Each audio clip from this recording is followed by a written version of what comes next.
Hello বন্ধুরা, জ্ঞানজ্যোতি coaching সেন্টারের পক্ষ থেকে তোমাদের সকলকে জানাই আরো একবার স্বাগত। আজকের ক্লাসে তোমাদের সঙ্গে যে বিষয়টি নিয়ে আলোচনা করব সেটা হচ্ছে গুপ্ত যুগ থেকে আরো একটি গুরুত্বপূর্ণ বিষয় নিয়ে। সেটা হলো দেখো, প্রথম চন্দ্রগুপ্ত সম্পর্কে। গুপ্ত সম্রাট প্রথম চন্দ্রগুপ্তকে নিয়ে কিন্তু আজকের এই ক্লাসে তোমাদের সঙ্গে আলোচনা করব, ঠিক আছে? তবে আজকের ক্লাসটি শুরু করার আগে তোমাদেরকে একটা ছোট্ট ইনফরমেশন দিয়ে রাখি। তোমরা যারা যারা ভাবছো আমাদের সঙ্গে এই সেমিস্টারে অনলাইনে যুক্ত হবে, তারা কর্নারে দুটো নাম্বার দেখতে পাচ্ছ, 7076398606 এবং 6295916282। এই নাম্বার দুটি হলো আমাদের জ্ঞানজ্যোতি কোচিং সেন্টারের অফিসিয়াল হেল্পলাইন নাম্বার।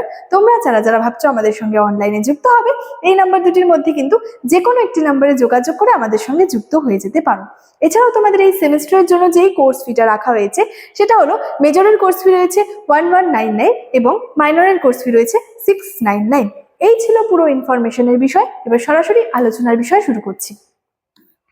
আচ্ছা দেখো, প্রথমে বলেছি আজকের ক্লাসে আলোচনা করব কি নিয়ে? প্রথম চন্দ্রগুপ্তকে নিয়ে, গুপ্ত সম্রাট প্রথম চন্দ্রগুপ্ত।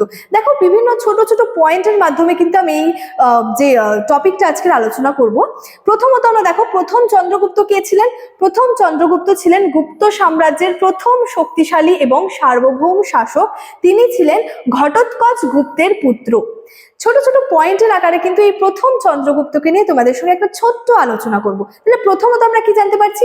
প্রথম চন্দ্রগুপ্ত কে ছিলেন? ঘটোৎকচ গুপ্তের পুত্র ছিলেন প্রথম চন্দ্রগুপ্ত।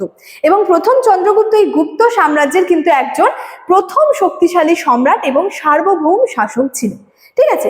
তারপরে আমরা জানবো প্রথম চন্দ্রগুপ্তের রাজত্বকাল নিয়ে, ঠিক আছে? প্রথম চন্দ্রগুপ্ত 320 খ্রিস্টাব্দ থেকে 335 খ্রিস্টাব্দ পর্যন্ত কিন্তু রাজত্ব করেন বলে কিন্তু অনুমান করে নেওয়া হয়।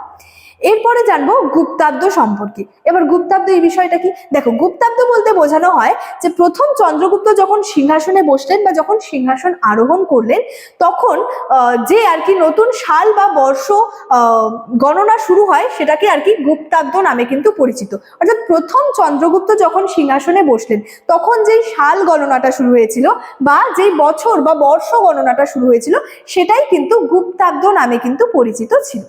তারপরে আমরা জানবো উপাধি। অর্থাৎ এই প্রথম চন্দ্রগুপ্ত কিন্তু একটা উপাধি নিয়েছিল, সেই উপাধিটার নাম ছিল হচ্ছে মহারাজা ধীরাজ। তারপরে আমরা জানবো হচ্ছে বৈবাহিক সম্পর্ক।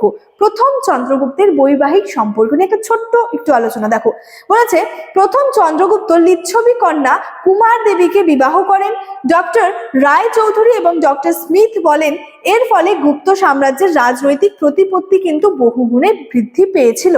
তাহলে এই যে গুপ্ত সাম্রাজ্যের যে রাজনৈতিক একটা অবস্থা বা প্রতিপত্তি, সেটা বহুগুণে বৃদ্ধি পেয়েছিল। কেন?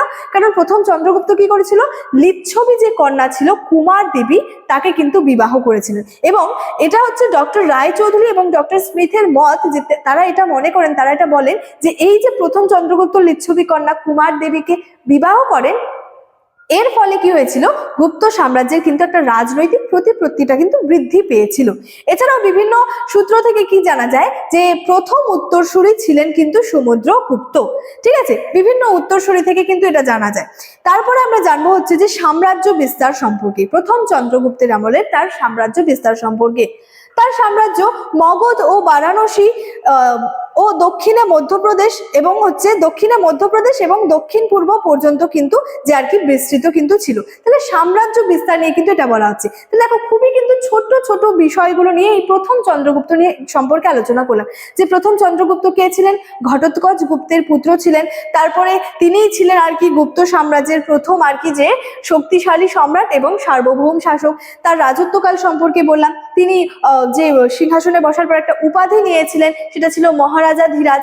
গুপ্তাব্দ বলতে কি বোঝানো হচ্ছে? অর্থাৎ প্রথম চন্দ্রগুপ্ত যখন সিংহাসনে বসলেন তখন থেকে একটা সাল বা বর্ষ গণনা শুরু হলো, সেটাই গুপ্তাব্দ নামে কিন্তু পরিচিত ছিল। এবং তারপরে তার বৈবাহিক সম্পর্ক এবং সাম্রাজ্য বিস্তার, এই সমস্ত বিষয় নিয়ে কিন্তু আজকের এই ক্লাসে তোমাদের সঙ্গে আলোচনা করলাম। একটা ছোট্ট আলোচনা ছিল এবং আলোচনাটি কিন্তু এতটাই ছিল। ইনফরমেশন যেটা রয়েছে সেটা কিন্তু ভিডিও শুরুতেই আলোচনা করে রেখেছিলাম। চলো, আজকের ক্লাস এতটাই। দেখা হচ্ছে পরবর্তী ক্লাসে। Thank you so much. Thanks for watching.